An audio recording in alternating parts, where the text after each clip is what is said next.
Sayrdan kelganimizdan keyin farishtam uxlab qoldi. Sekin ovqat qilishga kirishdim. Xo'jayinimga telefon qilsam mastava qilib qo'ya qol dedilar. Mastavalarni to'g'rab, artib, yog'ini qizdirishga qo'yib qo'ydim, ko'rdinglar. Bismillah deb ovqatni boshlayman har doim. Bismillah deb piyozlarni solib, piyoda go'shtlarni to'g'radim. Biz 3 kishimiz hozir. 3 kishiga loyiq ovqat qilishni boshladim. Piyozim sal qizargandan keyin go'shtlarni solib qovurib, qarasam o'g'lim ham yonimda ovqatni boshlab yuboribdi. Молодец dedim-da, ishimda davom etdim. Kartoshka va muzlatilgan bolgarskilarni ham soldim. Orada chesnok to'g'rab soldim.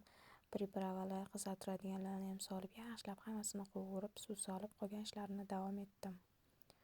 Yaxshilab qaynab chiqqandan keyin teyini pasaytirib, shira tortish uchun 1-2 soat qaynatib qo'ydim.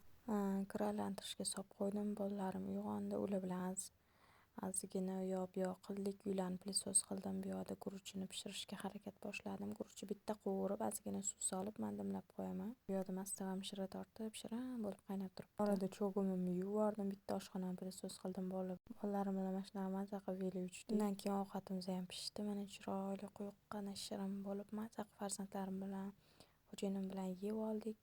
Xullas, mana guruch zo'r bo'ladi. Agar sho'rvani ichiga solsanglar bo'kib qoladi. Men alohida pishiraman xo'jayinimni buyurtmalariga asosan.